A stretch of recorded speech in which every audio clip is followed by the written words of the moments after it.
Kita tahu baru-baru ini yang lebih diperkatakan merupakan isu tsunami politik kita, skandal 1MDB ataupun skandal kleptokratik yang diperkatakan yang sepatutnya menjadi satu transformasi yang besar dalam arena politik kita yang seperti mana diharapkan. Tetapi nampaknya ia tidak seperti yang diharapkan. Transformasi itu tidak berlaku seperti mana yang diharapkan.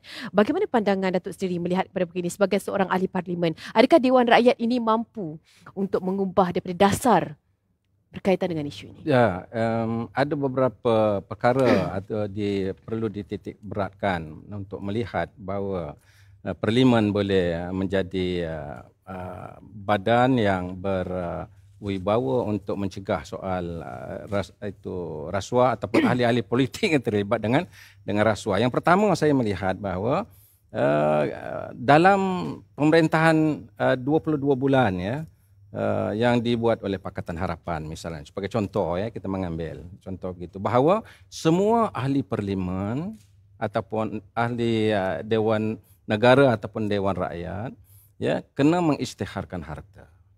Ya. Ini suatu perkara yang amat penting ya. Bagi saya bukan hanya setelah dia terlibat dengan menjadi wakil rakyat, tetapi sepatutnya bila dia nak masuk bertanding dalam pilihan raya itu pun dia mesti wajar mengisytiharkan harta supaya kita dapat tahu bahawa berapa banyak harta dia sebelum menjadi wakil rakyat. Kemudian ketika dia menjadi wakil rakyat itu apakah harta yang dimiliki itu bertambah ataupun macam mana? Maknanya ini suasana ini sepatutnya ada dititik beratkan. Itu yang pertama. Yang keduanya, ya, kalau kita melihat ya, dulu ada pernah dicadangkan supaya SPRM, badan yang bertanggungjawab di dalam soal rasuah ini diletakkan di bawah parlimen, bukan di bawah maknanya Perdana Menteri. Jadi ini suatu perkara yang cukup penting sebab apabila SPRM diletakkan di bawah parlimen, maka sudah pastilah ahli parlimen boleh berinteraksi, boleh bersoal jawab, boleh bersemak imbang ya apa yang dilaksanakan ataupun apa yang dilakukan oleh SPRM. Jadi ini suatu perkara yang cukup penting ya, sebab apa yang berlaku kita lihat ya, perlantikan Persuruhjaya SPRM ya dilantik oleh kuasa melantik nasihat oleh Perdana Menteri. Tetapi memang diluluskan oleh Yang di-Pertuan Agong. Tetapi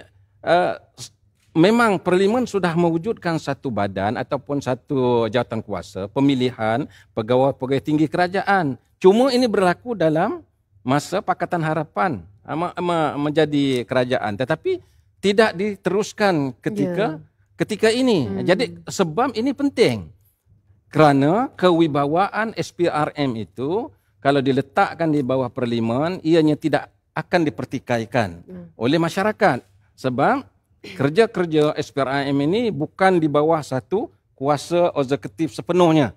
Jadi ia di bawah parlimen sebab parlimen membuat undang-undang dasar itu sendiri. Itu yang maknanya pengisytiharan harta SPRM mesti diletakkan di bawah parlimen. Dan juga kalau kita lihat maknanya orang yang oleh kerana dalam buku itu soal politik dan sebagainya, maknanya orang yang terlibat menjadi anggota Dewan Rakyat ataupun Dewan Negara sebelum dia menjadi itu mesti melaporkan hartanya untuk dia melayakkan dia menjadi ahli Dewan Rakyat ataupun ahli parlimen. Itu